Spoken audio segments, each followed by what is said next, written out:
মনে হয় ঠাকুমার প্যারালিটিক অ্যাটাক, মানে শরীর অসাড় হয়ে যাচ্ছে। ওনার হাত মালিশ করে যেতে হবে যাতে ওনার শরীর গরম থাকে।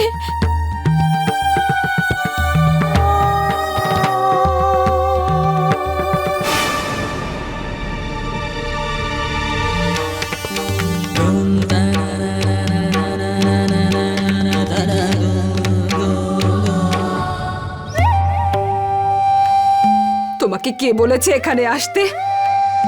বারণ করেছিলাম না? চলে যাও এখান থেকে, আর কখনো এখানে আসবে না। মা, ঠাকুমা। যে আঘাত দিয়ে ওষুধ নিয়ে আসে তাতে রোগী কখনো সুস্থ হয় না। তোমার চিকিৎসার কোনো প্রয়োজন নেই মায়ের। চলে যাও এখান থেকে কবিতা, আমি হাত জোর করছি। আর কখনো তুমি এখানে আসবে না। দেখো কবিতা, কোনো নতুন নাটক শুরু করো না এখানে। যাও এখান থেকে। আমি আদেশ পোদ্দার বলছি, আপনি তাড়াতাড়ি অ্যাম্বুলেন্স নিয়ে আমাদের বাড়িতে চলে আসুন। হ্যাঁ হ্যাঁ হ্যাঁ, পোদ্দার ভবন, লট নাম্বার 2।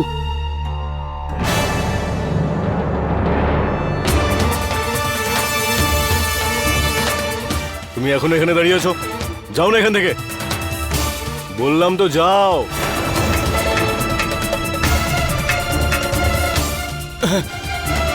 মা, মা জল খেয়ে নিন। মা মা মা জল, মা জল খেতে পারছেন না।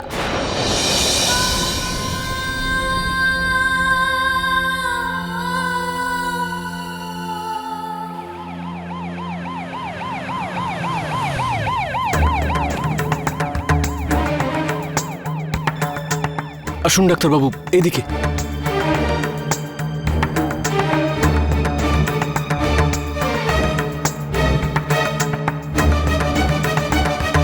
বাবা, ডাক্তারবাবু এসে গেছেন। আসুন ডাক্তারবাবু। দেখি দেখি, আমায় দেখতে দিন। ডাক্তারবাবু,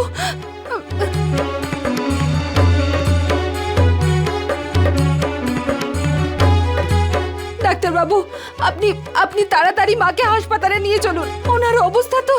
যা দেখলাম ওনার অবস্থা খুবই খারাপ। এই অবস্থায় আমি ওনাকে ট্রাভেল করবার কথা বলবো না, অবস্থা আরো খারাপ হতে পারে। এনার চিকিৎসা এক্ষুনি শুরু করতে হবে। যেটা আপনি ভালো বোঝেন ডাক্তারবাবু। প্লিজ আপনারা একটু বাইরে যান, আমাদের কাছে সমস্ত ব্যবস্থা আছে। ওনার চিকিৎসা আমরা এক্ষুনি শুরু করতে পারবো। মা,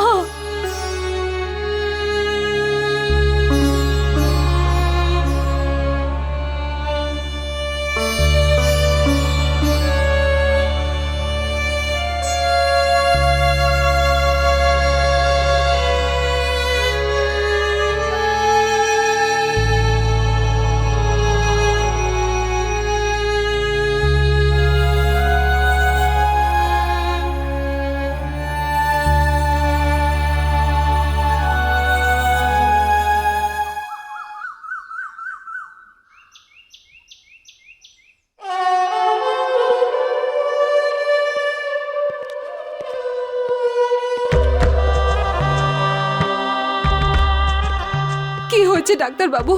মা মা ঠিক আছেন তো? উপরওয়ালাকে ধন্যবাদ জানান যে উনি প্রাণে বেঁচে গেছেন, নয়তো এরকম স্ট্রং অ্যাটাকে পেশেন্টের বেঁচে থাকাটা খুবই মুশকিলের। কোনো ভয়ের ব্যাপার নেই তো? এটা আমায় বলতেই হবে, ওনার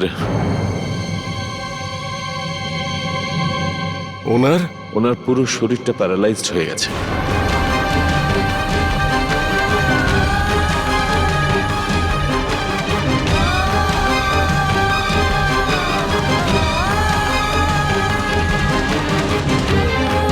আর প্যারালাইজড হয়ে যাওয়ার কারণে ওনার শরীরে এখন কোনো রকম সাড় নেই।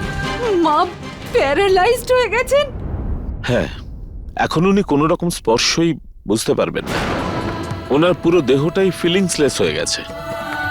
উনি দেখতে পাবেন, শুনতেও পাবেন, কিন্তু কিছু বলতে পারবেন না। ডাক্তারবাবু, এসব হলো কি করে? কোনোভাবে কি উনি মনে বড় রকমের আঘাত পেয়েছেন, বিরক্ত হয়েছিলেন, বা এমন কিছু হয়েছে কি যেটা উনি চাইছিলেন না? ওনার হাত মালিশ করতে থাকুন যাতে ওনার শরীর গরম থাকে।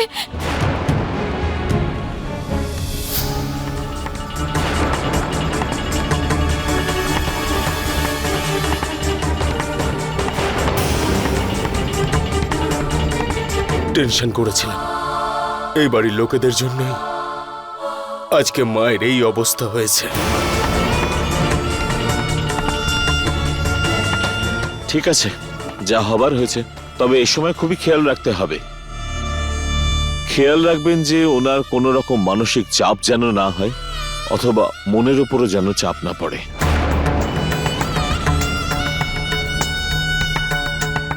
ডাক্তারবাবু, আমরা কি ওনাকে কিছুক্ষণের জন্য রোদে বসাতে পারি? ওই 5 বা 10 মিনিটের জন্য। এটা ওনার জন্য করতে পারলে খুবই ভালো।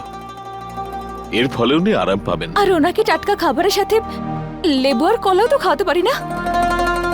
বেদানা খাওয়ানো যাবে না, কিন্তু গাজর খাওয়া তো শরীরের পক্ষে ভালো, তাই না? Very good. আপনি তো অনেক কিছু জানেন। আপনি মেডিকেল স্টুডেন্ট নাকি? যদি তাই হয়, আর আপনি এতটাই জানেন যখন, তবে অ্যাটাকের সময় আপনি বেসিক প্রিকশনটা নেননি কেন?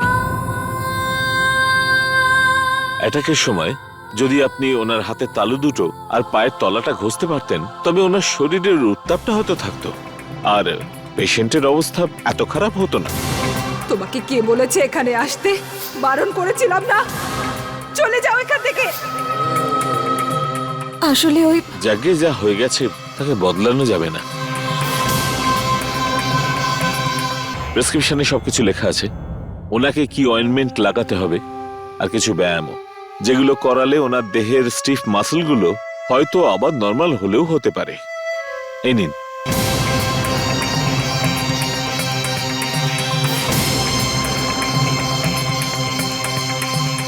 আমরা মায়ের খেয়াল খুব ভালো করে রাখবো ডাক্তারবাবু।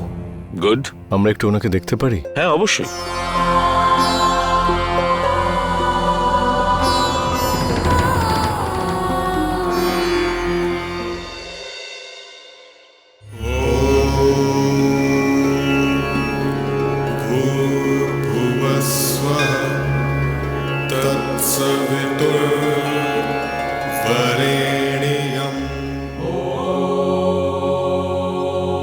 আমার ঠাকুমাকে কেন শাস্তি দিচ্ছ তুমি ঠাকুর? উনি কি করেছেন? যদি ভুল হয়ে থাকে তাহলে অন্যেরা করেছে, আমি করেছি। কিন্তু উনি তো ওনার গোটা জীবন দিয়ে দিয়েছেন, নিজের সংসারকে, নিজের পরিবারকে। আজ আমি কলেজে যেতে পারছি, লেখাপড়া করতে পারছি, তো শুধুমাত্র ওনার জন্যই। ওনার সমস্ত কষ্ট আমায় দিয়ে দাও ঠাকুর। ওনাকে সুস্থ করে তোলো। মা,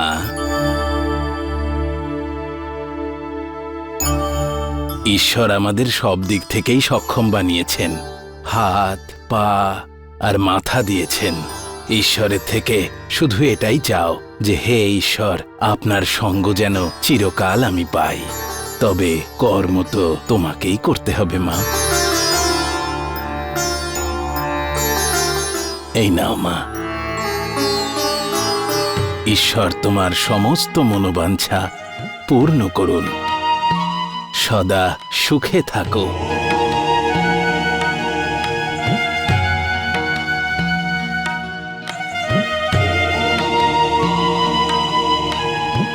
তোমার সংকেত আমি বুঝতে পেরেছি ঠাকুর। আমি আর অন্য কিছু ভাববো না। এখন আমি বাড়ি ফিরে যাব। আমাকে যাই শুনতে হোক না কেন, যাই সহ্য করতে হোক না কেন, বাড়ির বউ হওয়ার পাশাপাশি আমি একজন ডাক্তার, আর আমি আমার সব দায়িত্ব পালন করব।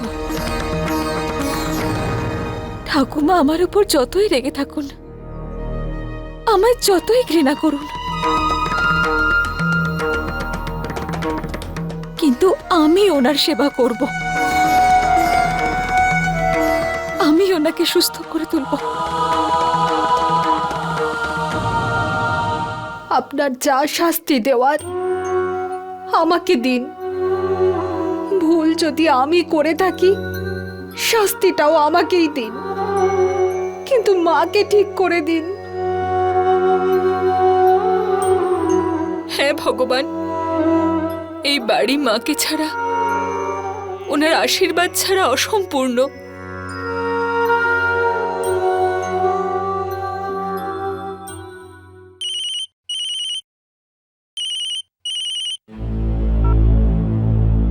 হ্যালো। হ্যাঁ ঘনশ্যাম বাবু, হ্যাঁ উকিল বাবু বলুন। চন্দন বাবুর বেলের সব ব্যবস্থা আমি করে ফেলেছি। অনেকের সঙ্গেই আমার কথা হয়েছে। আমাদের বিরুদ্ধে যে সাক্ষীরা ছিল তারা এখন আমাদের হয়ে কথা বলতে রাজি হয়েছে। এবার কেসটা তাড়াতাড়ি ক্লোজ হয়ে যাবে। আর এটা তো আপনি খুব ভালো খবর দিলেন। হ্যাঁ ঠিক তাই স্যার, আমি তো আমার কাজটা করে দিয়েছি, এবার আপনাকে আপনার কাজটা করতে হবে। আমি আশা করি 3 কোটি টাকা জোগাড় আপনি করে ফেলেছেন। কি জানেন তো স্যার, যত তাড়াতাড়ি আমরা টাকাটা দিতে পারবো তত তাড়াতাড়ি চন্দনবাবু ফিরে আসবেন। উকিল বাবু, টাকার ব্যবস্থা হয়ে যাবে। ঘনশ্যামবাবু আরেকটা কথা, ভাগাভাগির কাগজও আমি রেডি করে ফেলেছি। আপনার বাড়িতেই যাচ্ছি যখন, যাওয়ার সময় ওগুলোও নিয়ে যাব। ঠিক আছে, চলে আসুন বাড়িতে। By sir.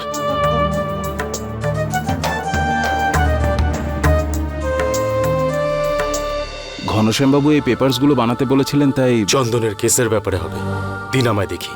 না, এগুলো চন্দনবাবুর কেসের পেপারস নয়, এগুলো এই বাড়ির ভাগাভাগির পেপারস।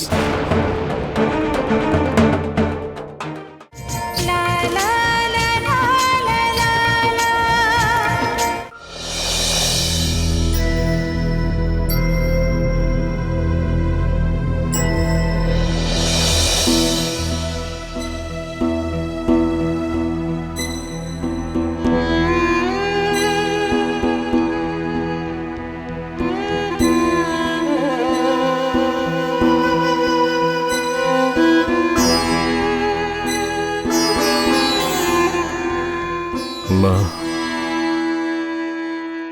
এসব কি হয়ে গেল? জানো মা, এই সব কিছুর জন্য দায়ী কে? বৌদি আর তার প্রিয় বৌমা কবিতা। আজ তো তুমিও এটা মেনে নিয়েছো যে বৌদি এই সংসারের দায়িত্ব পালনে ব্যর্থ। আমার খুব ভালো করে মনে আছে জানো, যেদিন তুমি কত আশা নিয়ে কত আনন্দ করে বৌদিকে আমাদের বাড়ির সব দায়িত্ব দিয়েছিলে, কিন্তু কি করলো বৌদি? তোমার আশা পূরণ করতে পারলো না। সেই জন্য আমি তোমায় বলছি, আমাদের আবার একটা নতুন বাড়ি করতে হবে, একটা নতুন পরিবার, নতুন সংসার। উকিলবাবু পেপারস নিয়ে আসছে, ভাগ হবেই এই বাড়ির, কিন্তু তাতে তুমি আমার পাশে থাকবে, কারণ আমি সব সময় তোমাকে এখানেই আমার কাছে রাখবো। তোমাকে আমি নিজের থেকে কোনোদিন আলাদা হতে দেব না। মা,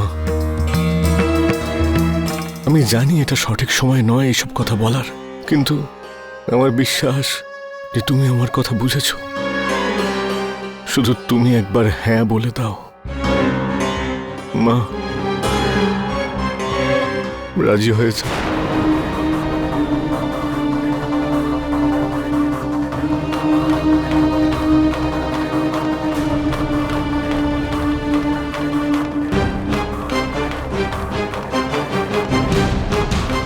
মা, আমি বুঝতে পেরেছি তুমি বলতে পারছো না, কিন্তু আমি তোমার ইঙ্গিত ধরতে পেরে গেছি, বুঝতে পেরেছি আমি।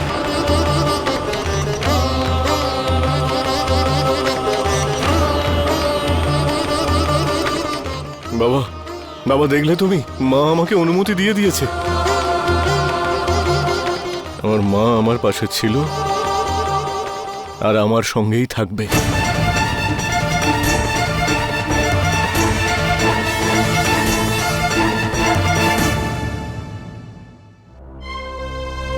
নমস্কার স্যার। নমস্কার উকিল বাবু, আপনি এখানে? হ্যাঁ, আসলে ঘনশ্যামবাবু এই পেপারসগুলো বানাতে বলেছিলেন, তাই। চন্দনের কেসের ব্যাপারে হবে, দিন দেখি। না, এগুলো চন্দনবাবুর কেসের পেপারস নয়, এগুলো এই বাড়ির ভাগাভাগির পেপারস।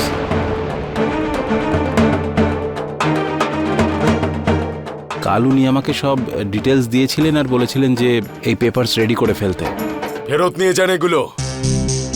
এই কাগজগুলোর এখন এখানে কোনো প্রয়োজন নেই। এখানে কোনো ভাগ বাটোয়ারা হবে না। মাথা খারাপ হয়ে গেছে নাকি আপনার?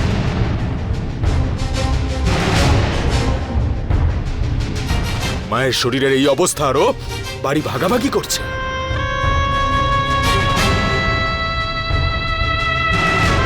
আপনি আপনি এই কাগজপত্র নিয়ে চলে যান।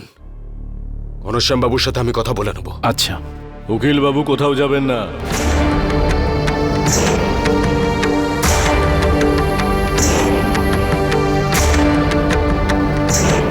এই বাড়ির ভাগাভাগি হবে দাদা।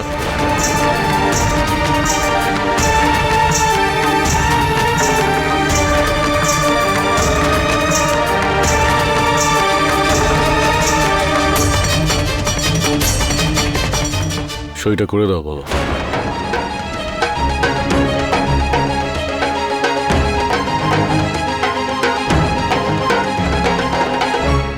ঘনশ্যাম, এগুলো কি?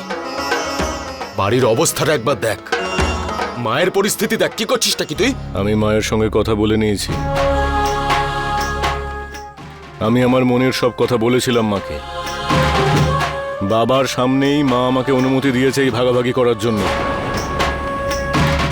ভাগাভাগি তো হবেই দাদা।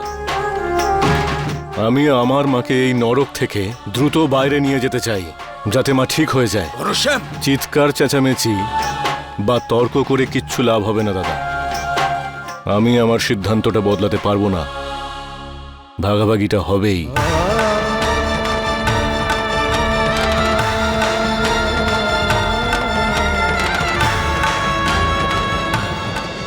আমি আমার পরিবারের সঙ্গে ওপরে থাকবো, আর তোমরা নিচে থাকতে পারো। কিন্তু বাবা, রান্নাঘরটা কিভাবে ভাগাভাগি হবে? রান্নাঘরের দায়িত্ব তো তুমি আছো না, তুমি বলো। একটা রান্নাঘরে 2 জায়গায় রান্না হবে।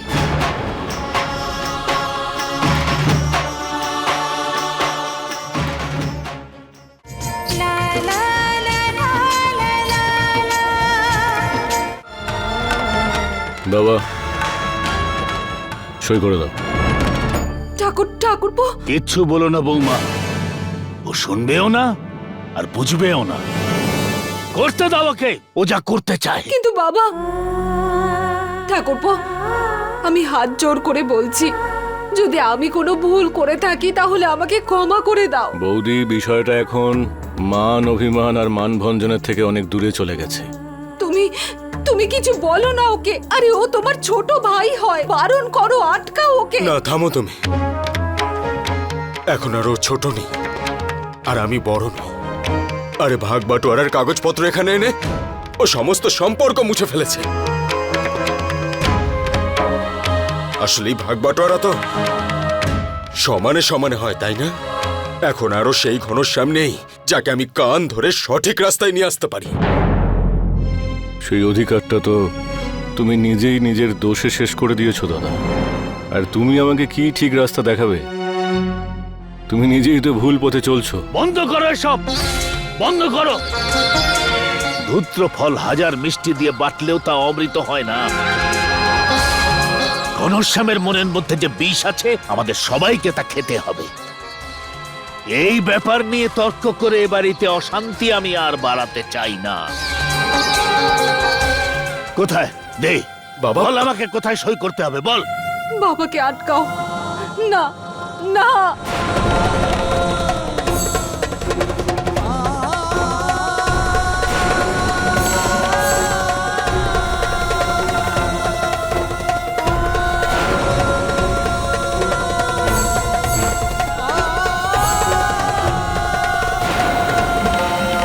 নে, করে দিয়েছি সই, করে দিয়েছি ভাগাভাগি। এখন বল, কার ভাগে কি কি পড়লো? পোদ্দার মশলার 8টা শাখা আছে, 4টে আমার ভাগে আর 4টে তোমার।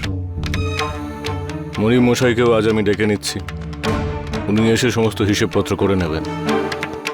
কয়েক ঘন্টা আমাদের একসঙ্গে থাকতে হবে, কিন্তু সব হিসেবপত্র আজই ক্লিয়ার হয়ে যাবে।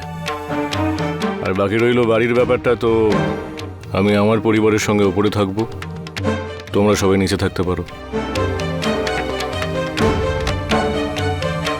যদি তোমার কোনো অসুবিধা হয় তাহলে আমি নিচে থাকতে পারি।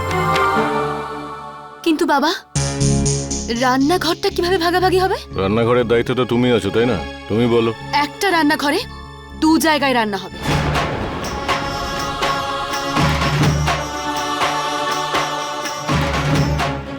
একদিকে আমাদের রান্না হবে, আর একদিকে ওনাদের রান্না হবে। ঠিক আছে, বাড়ির ব্যাপারটা তুমি দেখে নাও বউ। টাকা পয়সা আর ব্যবসার দিকটা আমি দেখে নিচ্ছি। কিন্তু যাই হোক, আজকেই সবকিছুর নিষ্পত্তি হওয়া চাই।